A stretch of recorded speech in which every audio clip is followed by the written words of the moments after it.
دہلی میں واقع ایران کے خانہ فرہنگ میں ایران، افغانستان، تاجکستان اور ہندوستان کے سفارتکاروں، مختلف یونیورسٹیوں کے فارسی اساتذہ اور طلباء طالبات اور فارسی زبان و ادب کے شائقین کی شرکت سے ایک ادبی سیمینار کا اہتمام کیا گیا، جس میں 10ویں صدی کے ایران کے نامور فارسی شاعر حکیم ابوالقاسم فردوسی کی فارسی زبان و ادب کے لیے گراں بہا خدمات کو خراج عقیدت پیش کیا گیا۔ اس سیمینار سے خطاب کرتے ہوئے مقررین نے فردوسی کی علمی اور ادبی خدمات کے مختلف پہلوؤں پر روشنی ڈالی اور کہا کہ منظوم رزمیہ داستانوں پر مبنی فردوسی کی شاہکار تصنیف شاہ نامہ ہے جو دنیا میں ممتاز مقام رکھتی ہے۔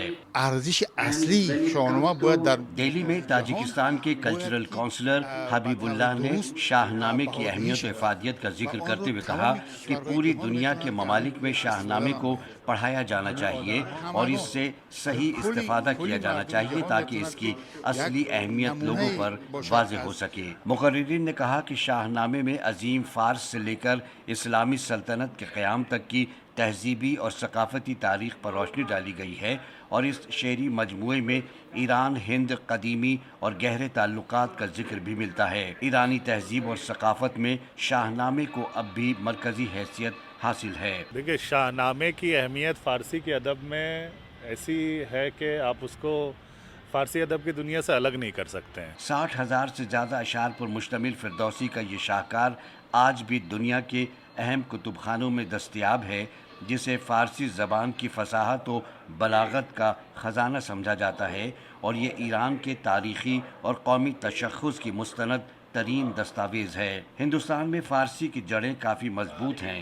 یہ زبان صرف مسلمانوں تک محدود نہیں ہے بلکہ غیر مسلمان بھی اس زبان کو پسند کرتے ہیں اور درس و تدریس کا کام انجام دے رہے ہیں۔ لٹریچر کو سیکھنے کے لیے ضروری ہے کہ اس کے اندر جانا، اور فارسی بھرا ہوا ہے سنسکرتی کے اعتبار سے، ساہتیہ کے اعتبار سے بہت رچ ہے۔ نیتو فارسی کے ریسرچ اسکالر ہیں اور چیتن حیدرآباد میں فارسی میں گریجویشن کر رہے ہیں۔ شروعاتی طور پر میں پرشین سیکھنے کے لیے EFL یونیورسٹی میں گیا، میں فورن لینگویج چوز کیا، شعر اشعار، اور دوسرا کارن یہ تھا کہ اگر بھارت کا مدھیہ اتہاس دیکھیں گے تو پورا مدھیہ اتہاس جو ہے وہ پرشین سے ایسوسیٹیڈ ہے، کیونکہ اس وقت پر پرشین ایک آفیشیل لینگویج تھی۔ تو اتہاس کی طرف ایک رچی اور لٹریچر کی طرف ایک رچی مجھے پرشین کی طرف لے کے گئی۔ میں نے گریجویشن میں پرشین کو جوائن کیا۔ ہم نے بالکل الف بے سے شروع کیا اینڈ ابھی پی ایچ ڈی تک آ گئے ہیں۔ اس کانفرنس میں کہا گیا کہ ایرانی ادب میں شاہ نامے کو جتنی مرتبہ اور جس طرح سے زیور طباعت سے آراستہ کیا گیا اتنا کسی دوسری کتاب کو نہیں کیا گیا۔ کیمرہ مین علی مہدی کے ساتھ شمشاد کاظمی، سحر عالمی نیٹ ورک، دہلی۔